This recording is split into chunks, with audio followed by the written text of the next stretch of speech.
I rarely feel like I genuinely belong. And I, in some way or another, have always felt like that. And for the longest time, I've just assumed that that was my failing, that there was something wrong with me because I couldn't seem to fit into the ways everyone else was approaching their bodies, their movements, and in a lot of ways, their lives. But a few years ago, I started to see that maybe I wasn't the problem and that maybe it was the entire fucking system that was designed in a way that made genuine belonging impossible. And I've been trying to figure out a way to explain everything that I'm feeling. And because I'm always thinking a million things at once, and so I've got so many disparate findings and random notes and 2 a.m. revelations about why we're so disconnected from ourselves and from each other. And I was, yeah, genuinely struggling to find a way to connect them all. And then it hit me. Maybe I couldn't explain it because what I'm actually trying to do is create a language for something our culture has deliberately made impossible for us to talk about. And so if I start looking at it like that, then maybe what I needed wasn't a, more precise explanation, but a really, really good metaphor to kind of house everything in. So, have you heard the phrase, the map is not the territory? Okay, so just in case you haven't, here's what it means. So, the territory is the actual landscape, is the real place with all of its complexity and its realness. And in a territory, you can touch things. Whilst a map is just a way of describing the real territory and describing what it's like and what's in it. But a map can't show everything, obviously, because it's confined to a bit of paper. And so the map maker has to choose what they're going to include and what they're going to leave out of their map.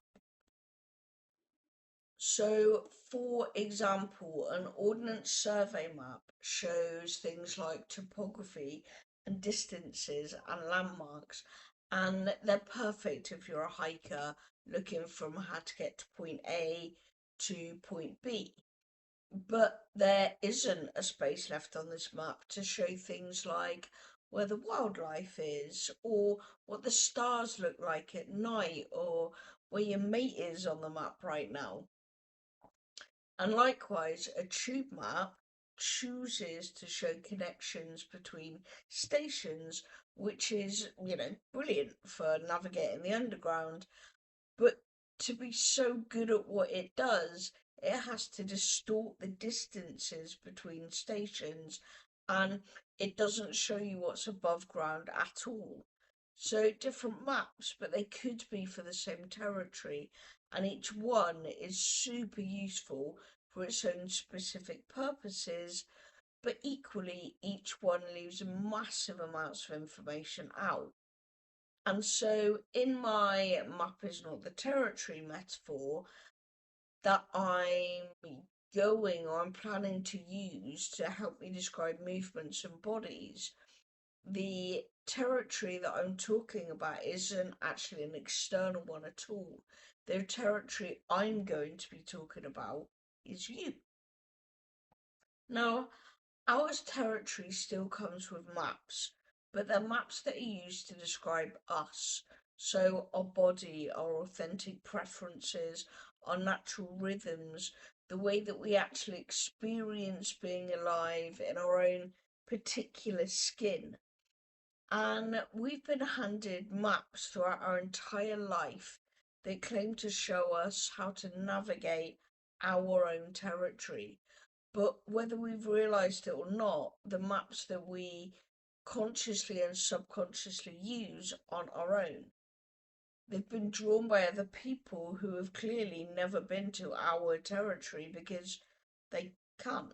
Like, we're the only ones that can because we're the only ones that will ever really know what it's like to be in our own skin.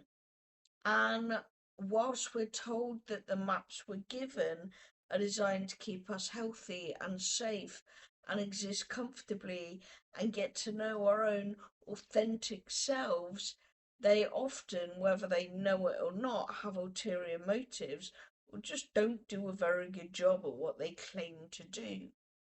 So, for example, the fitness industry has a map, and it's kind of like an ordnance survey map in that it shows us measurements and routes to specific destinations and paths, and especially optimal paths.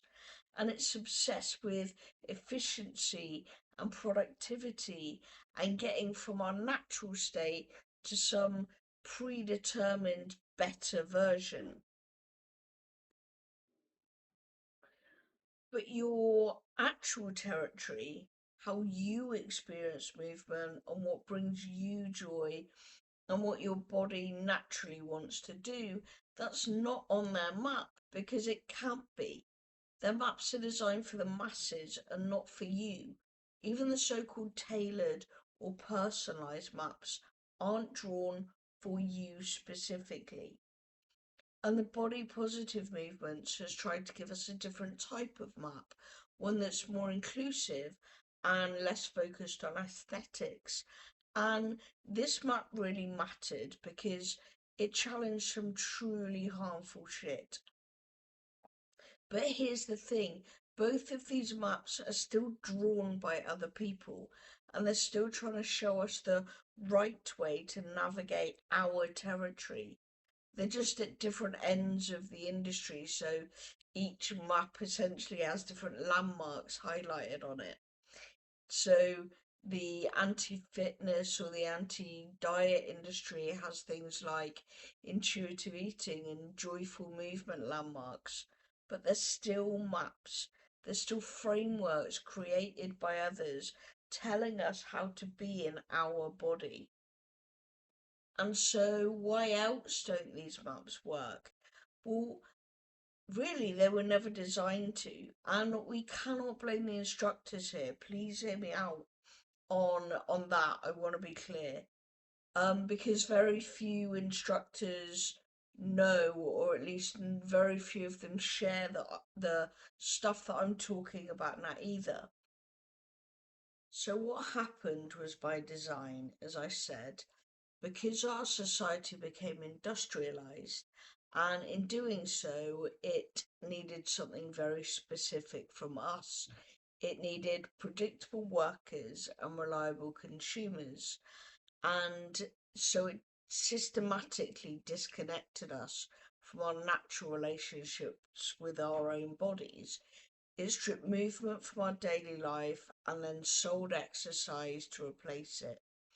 It made us doubt our own signals and then positioned experts and textbooks and science as the only trustworthy sources of information who could tell us what we needed. And all of these things taught us that our bodies aren't just ours, they're public property that everyone gets to comment on and judge and have opinions about. And crucially, it made us forget how to exist unselfconsciously. We forgot how to move with others and instead were shown how to move for evaluation. We forgot how to play without monitoring ourselves through other people's eyes. Do you remember being a kid and moving without categorizing it as exercise and playing without wondering if you look stupid? That wasn't just childhood innocence, it was unself-conscious existence. And we lost it.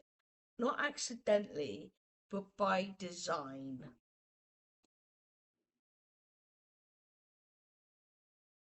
Because people who trust their own bodies, who move freely, who exist without constant self surveillance, They are fucking terrible consumers. They don't need products and programs. And it gets even more interesting. Well, I think it's cool and interesting. The language of industrial English has tons of words for productivity, like efficiency and optimization and achievement, but it has almost none for different types of belonging and communal ways of and being at one with nature. But other languages still have this vocabulary. Small scale societies' languages still say things like, I am because we are. They talk about being in nature as part of living, not as a separate subcategory or recreation. They don't go and spend time in nature, they say, I am jungle. But we've lost these concepts, and like I said, not by accident. They were deliberately erased because naming them would make them really hard to exploit. So, when I talk about maps and breaking the fitness industry systems, I'm not just talking about finding different fitness approaches or diet philosophies. I'm talking about reworking entire languages and frameworks, and this is where movement is really cool because it's where the disconnection is most visible, because you can't hide when you're moving. Your body either moves freely or it just doesn't. And let me be really clear on something else. Your body is yours, full stop. It is not for others to comment on. It's not for experts to prescribe for. It's not up for discussion about whether it's acceptable or worthy. And when people say helpful sounding things like all bodies are worthy and they think they're being progressive, I believe they're still operating in a framework where bodies need to be judged worthy in the first place. But fuck that. Your body is not up for evaluation, it just is. And you get to decide what to do with it. No one else gets a fucking vote. So, whilst fitness, yes, it's important, what I think is vital before we even start considering it is how to reclaim sovereignty over our own existence. Now, don't get me wrong, I don't think I'm some guru who's transcended it all. I am still navigating this shit too, and I still catch myself monitoring how I look or feel when I move, but I'm getting better at recognizing when I'm following someone else's map versus exploring my own territory. And so I'm not offering you a new map or a better way of doing fitness or the right way of navigating your territory. I'm seeking to help us understand why our bodies have felt like public property and how to reclaim them. And I want us to fix the disconnection we feel and the belonging we're searching for. And that, I think, is the Anti Fitness Project. It's exploration, it's questions, and it's some company. And it's the slow, messy fucking work of creating language for what we've been taught not to name. It's a way to say welcome home to your territory.